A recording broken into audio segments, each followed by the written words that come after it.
little aloha in our day. Spread a little aloha around the world. At breakfast with Bob. Thank you, Pajo Man. Welcome back to Breakfast with Bob, our Not Quite Kona edition. My name is Bob Babbitt. We are brought to you by Master Spas, As Fuels Go Longer, Hoka Let's Fly, Form Smart Swim Goggles, Zoot, the original triathlon brand, Premium Plus Sports, and our Challenged Athletes Foundation. Our first 30 years, we've now raised over $159 million and sent out over 44,000 grants to challenged athletes all over the world. Our next guest, coming off a huge win at the PTO European Open this weekend, a $100,000 prize purse for winning that race. She's a two-time Olympian, three-time Ironman World Championship bronze medalist, Ironman World Champion, 2008 bronze medal at 70.3 World Championship. She has done it all. Her name is Anne Haug. Annie, how are you? Yeah, I'm great. Thanks so much. Always such a treat. So you were just saying that because of the energy crisis, it's the Olympic Training Center there in Germany. The water's pretty cold. Yeah, it's damn cold here. So I'm suffering a bit in the pool, and I feel at least a bit under the weather because I was quite exhausted after training, after the race, and jumping in the cold water. Now I don't feel super well at the moment, but I hope it's getting better. There you I have to get used to the cold weather again. What's interesting to me is people would think of you as more of an Ironman person. The longer the race, the better you go. And this race, yeah, but you come from that Olympic distance. And so this distance, the PTO 100K distance, do you like this distance? Yeah, I absolutely love it, to be honest. I don't think it's a secret that my heart will always be with the short course. And I'm still here in Saarbrücken at the training center and see all the youngsters here having so much speed, and that really inspires me. And it is always very important for me, even when I made the switch to long course, that I'm still able to run really fast. So it was always a goal for me to say to Dan, please Dan, don't make me like a slow longo. I still want to have the feeling to be able to compete in a running race. And I think the 70.3 or now the PTO 100K is what suits me the best, because I sometimes, if I have a good swim, I can over 80 or 90 Ks maybe compensate my swim with a non-drafting race, and then can run really quick. So I absolutely love it, and I love the speed. I love to race against other athletes, and yes, that's really my passion, I would say, to go hard and fast, and I really enjoyed that race. So we were with you at, gosh, I think it was Clash Miami, Clash Miami or Daytona, when you went positive for COVID. Daytona.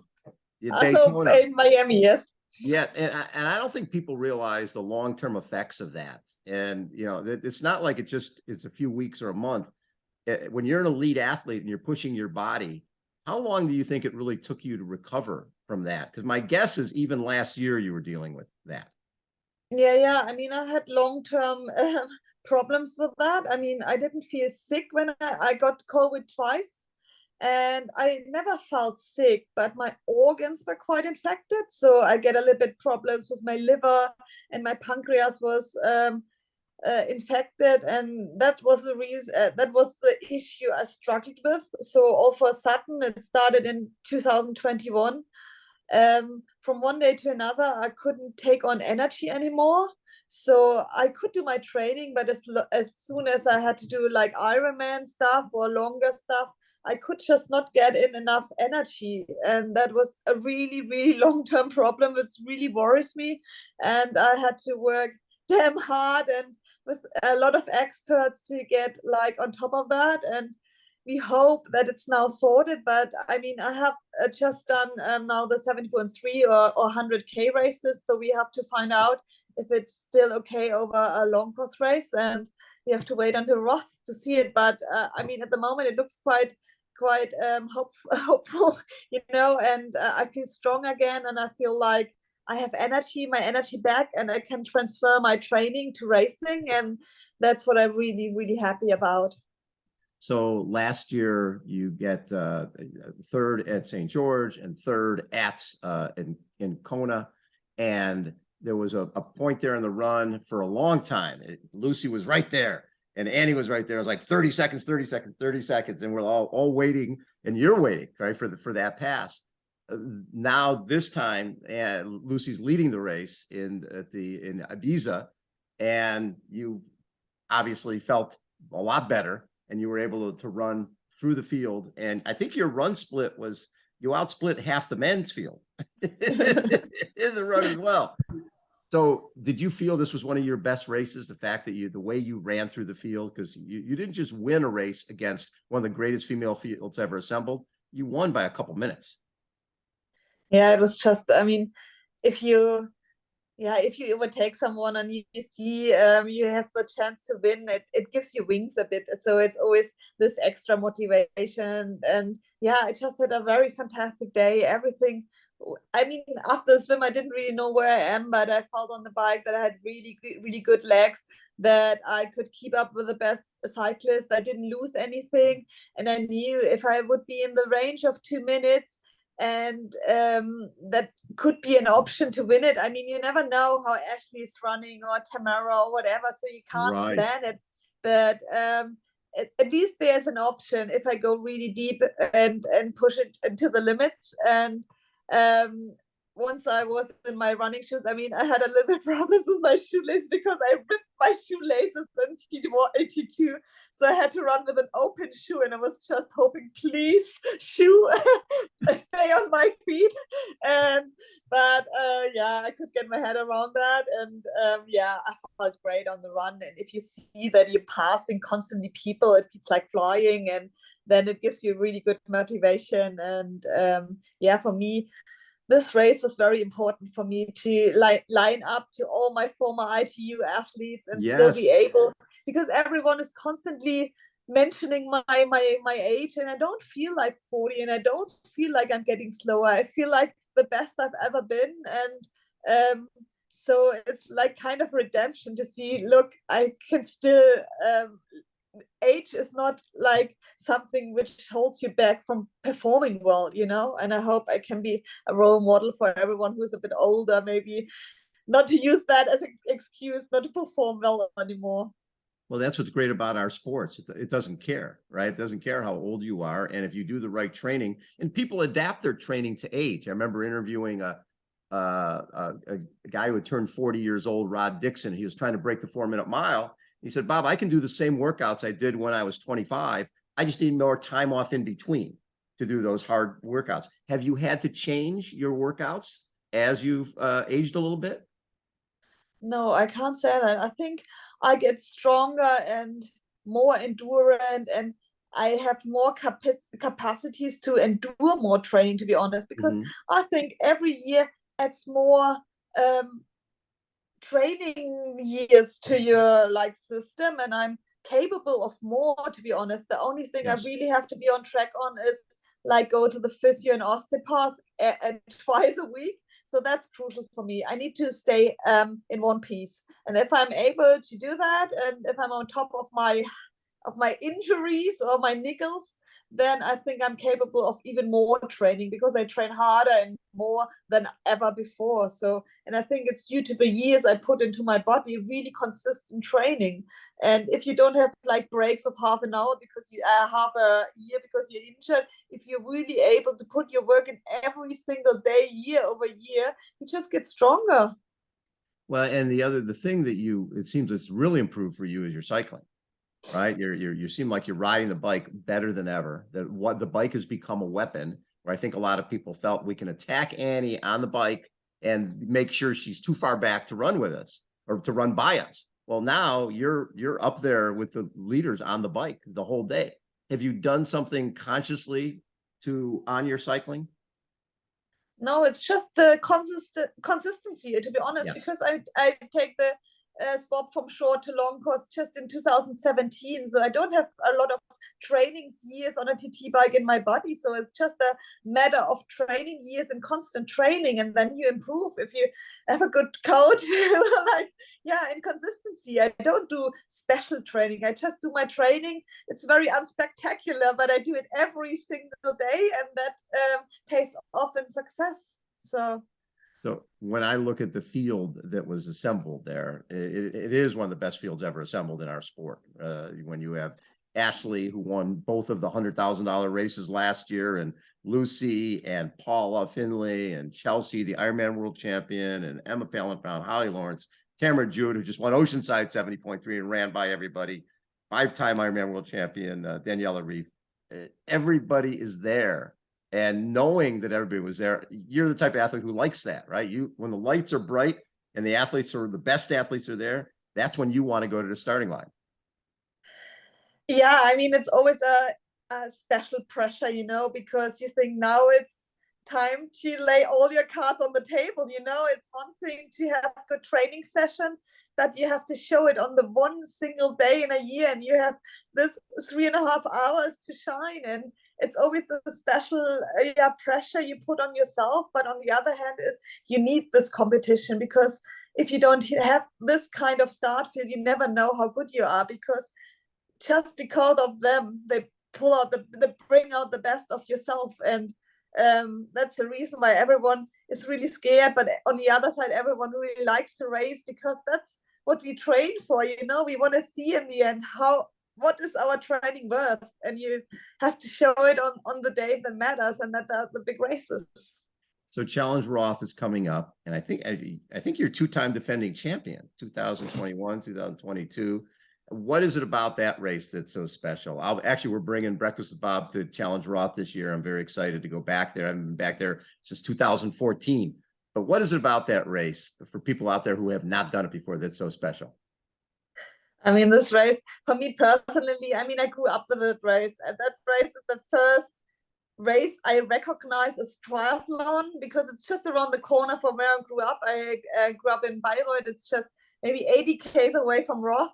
And yeah, so therefore I have a little bit of special relationship to this race. And I mean, the crowds, the whole town, the whole area around Roth is just absolutely fanatic about this triathlon sport. And I mean, you have to really compete in that race to get this feeling.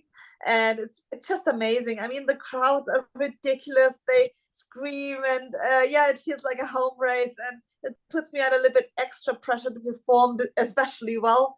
So it's always a highlight in my season. And I'm really looking forward to that, because half of the field of Ibiza will be on the start line as well. So it will be a really, really, maybe the best field ever in Roth.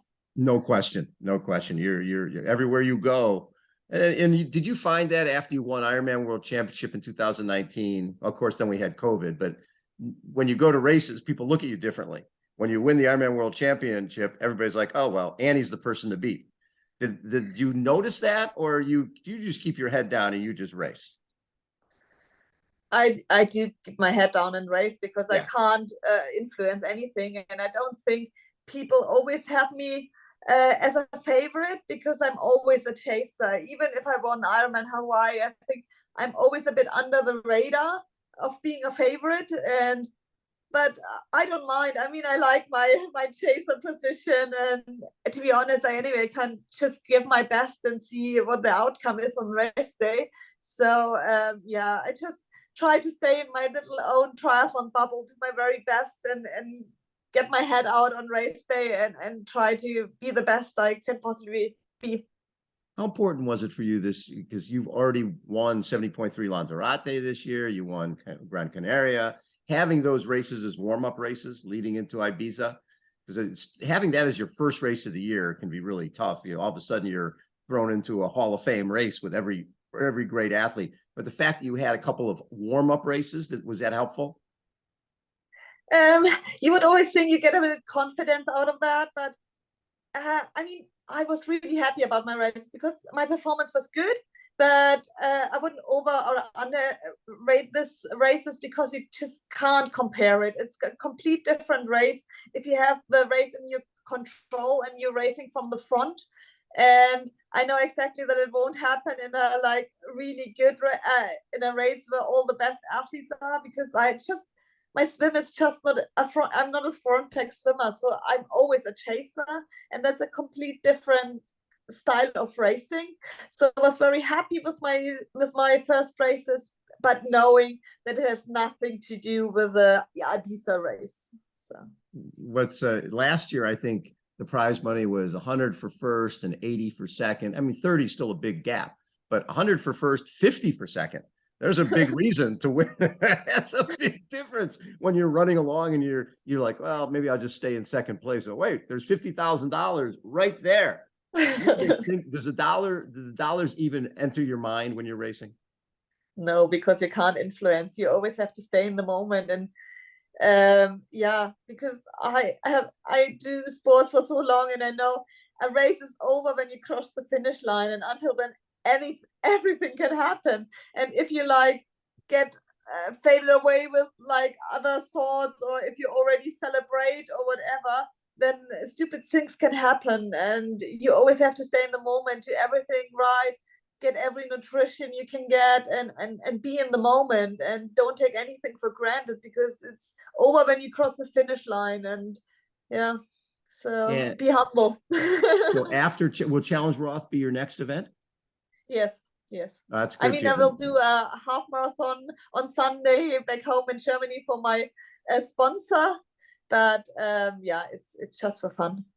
And then the rest of your season, obviously there's Kona. Will you do Asian Open or US Open, any of those other ones? Yeah, I hope it fits in my plan, but it's definitely that I want to do it, especially Asian Open. I don't know if Milwaukee fits quite well, because it's just 2 weeks apart, and then you have to go to the US and then back to Asia. Yeah. So and it's the gap between Roth and these races not so big, so I have to see how I recover from Roth, and I have a few like appointments after Roth for my sponsors, and I have to see how I recover and how my form is, because I just want to show up if I'm like ready to race. And yeah, and I bet you're excited to go back to Kona. Yeah, for sure. I mean, I hope it don't be a bit lonely without the boys, but yeah, for sure. I have always good memories. Hawaii was always a good place for me, and yeah, for sure, I'm looking forward. What was the feeling like coming across that finish line at Ibiza, knowing that you had, one, that you were winning by 2.5 minutes, but that's one of the bigger wins of your career? Yeah, I mean, when you're in the moment, a win is always fantastic. You know, you don't realize if it's a big race or a smaller race, it's a win, and you can never take a win for granted. So you always have to pull out your best possible game to win a race. So I think I just realized it afterward what that means, because when you're in the moment, it's a race and you race against others, and yeah, but it's from the distance, it's quite a big thing, I think, to win that one. And especially because the depth of the quality of the field was so great, and I hope for the next PTO races it will be the same. So because it adds more value to a win if the field is so strong. I know that in your heart of hearts, the Olympic distance is that's where you want to be. When you're training with the women at that Olympic training center who are going for 2024, does it sometimes hit you going, maybe I should think about one more Olympics? I'm going to, I haven't, I was 11th, I was 36th. I really didn't have my race at either of those. What the heck? I'll go for one more. The problem is when I see them, I know exactly where my limits are, and that's the swim, because they overlap me on a 1500. It's just ridiculous how the girls can swim and how good the quality is. I mean, I think I could keep up still in the bike and in the run, but I would be so ridiculously far ahead of the swim. And it's nice to see, because I mean, dreams not always get true, and to have this unfulfilled dream, it makes me, yeah, it's okay that not every dream comes true. I was so lucky in my career that I've won so many races. Yes. And not the Olympic Games or a medal at the Olympic Games. It's always an unfulfilled dream, and that's okay, because I tried my absolute everything I had to get this medal, and it didn't happen. But nevertheless, I mean, I can't say I could have done anything better. My swim was just not good enough, and I have to accept that. And it's still nice to see all the youngsters, and my passion is still unbroken for a short course. You know, what's interesting is sometimes you did have those unfulfilled goals at the Olympics. Sometimes that stuff motivates you to, you become an Ironman World Champion. You've got 3 bronze medals at the Ironman World Championship. If you had won a medal, knowing you, I don't think you would have, but you might have said, okay, my goal was to get an Olympic medal. I got an Olympic medal. I'm done. Did you ever think back? Yeah. Yeah, maybe. I mean, you never know what path you would have taken if something went another direction, but I never regret anything, because a lot of people said to me, oh, the longer distance would have suited you so much better. You would have get so much more titles if you have changed earlier. But I mean, you have to do what your heart says to you, even if you don't get the result you so desperately want to. But to chase a really, really big dream and a passion is always more worth than getting medals, you know? I mean, I can say I've done everything I could to get this medal, and it didn't happen, and it's okay, because I could have done more. I love how grounded you are, Annie. And I love the fact that as soon as a race is over, you can't wait to get back to training. You can't wait to get back to your training camp in either in the Canary Islands or back here in Germany, and just do what you love to do. Yeah. Do you see yourself when the racing at the pro level is over? Will you be one of those people like me racing the age group races every week? Or you think when you're done as a pro, you'll be out? Yeah, I think, yeah, I can't say, to be honest, because you will always compare your performance to when you're really fit. And I'm not sure if I can accept not to be at my best, because I'm not racing, or I'm not like continuing because I want to have more medals or I want to win more. Of course you want to win, but my goal is to be better. And that's my motivation every day. I want to be better than I was yesterday. Yeah. And that's my motivation. I think if I come to a point where I see all my work doesn't like transfer to better performance, then it's a point where I want to quit. And therefore, I don't think I will continue triathlon, or you never know, but maybe I would do something else, like playing tennis again, or badminton, or all the sports I've done in my youth. So, but that was always my motivation, to get better. And I want to see improvements, and I want to see where my limits are, no matter the result, because it's not in your hands apparently. And I think that's my key for a long-term career. Was Jan Frodeno's 41, you're 40. Back in the day, I think it was 1994, Dave Scott was 40 and came to the starting line and got second, and everybody was blown away. Oh my God, a 40-year-old still racing. Well, things change. There's no reason that you at 40, 41, 42 can't go off and win the biggest races in the sport, because as you say, you're continuing to get better. You've only been on the TT bike since 2017. So every single day you're improving, and there's nothing wrong with that.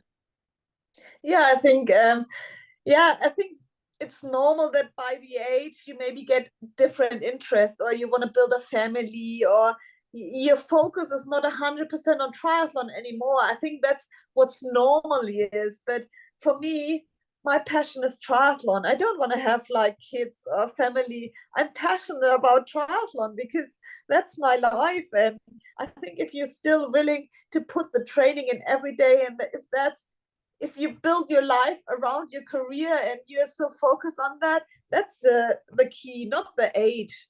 And I think it's normal if you maybe not so focused anymore, and then you have to compromise your performance maybe. But it's not like your performance, I don't think it's related to your age. It's related to your motivation, to your focus in life. When I look back at 2012, the Olympics back then, in terms of athletes you had Daniela Ryf, you had Paula Findlay, yourself, Ashley. Lisa. Right? It's pretty cool to see that 11 years later, all of you are still racing at the highest level. Do you guys ever chat about that between yourselves? Like, you know what? We were in London together a decade ago, and we're out here still doing it. More importantly, we're still loving it. Yeah, for sure. I mean, especially the squad from Darren Smith that joined in 2012 and 2013 with Jodie Stimson, Lisa Norden, Sarah True. Yes, now I met Barbara Riveros at the Ibiza, so it was a whole squad. Vicky Holland was commentating it, and she got recently her baby, so the whole Dsquad was united again, and it was like, it's really fantastic to see all the girls still on race course in which function ever. So yeah, it was amazing, and it's always nice to catch up because we don't change. We always share the same passion, and yeah, it's really nice to see all them around still. Well, and I also think the feeling among our pro men and pro women, you can't control another person's race. So I think that you guys can be friends. You can relate to each other and still go out and try to kick the other person's butt on race day and have a glass of wine afterwards. And again, it's different than a sport like cycling where there's a lot of mind games going on. But in triathlon, it's really you against the course and you against yourself, and you can be. There's a camaraderie there among the women that and the men as well that I love, and I think makes our sport very different. Yeah, because there's so much work going into the sports. Everyone is working so damn hard, and therefore you like happy for the other because we need each other in the race to perform the very best. And on one day this person is more lucky, and on the other day the other one is lucky. So it's great to see all the respect between the athletes because everyone knows how much work the other athlete is putting in every single day. So yeah, that's quite special in triathlon, I would say. One of my favorite things, Annie, is years ago I used to put on this endurance sports awards banquet, and we had athletes from mountain biking and triathlon and cycling and swimming, and there was a camaraderie between a Dave Scott and a Alberto Salazar from running or someone from cycling, because they knew if they were the best in their sport that they suffered for a living, that there was an immediate bond between those guys. And that every one of those women is suffering sometime during the week. If they're racing with you, they are suffering to get there. Exactly. Yeah, I think we all share the same passion. We all want to get the best out of ourselves, and it's more about beating your own self. It's not always about I want to be of course everyone wants to win, but it's not possible to win every time. But it's always possible to get the best out of yourself, and if you do so, then you can accept that maybe on this day another person was better. So I think that's what we all share and have in common. Annie, you are the best. I always enjoy our chats, and I get to see you in Roth, and gosh, a little over a month. It's gonna be really fun. Yes, I'm really looking forward to that. But before that, I need a training camp in Lanzarote to get in my longo mode. Because that's right. I hope I can take the speed a bit on long course as well. I love it. Anne Haug has been our guest again. She just won the European Open. She's $100,000 richer and still one of our favorite people on the planet. Annie, thank you so much for taking time. Thanks for having me. Again, Breakfast with Bob, Not Quite Kona edition. Thanks everybody for tuning in. We'll catch you next time. See ya.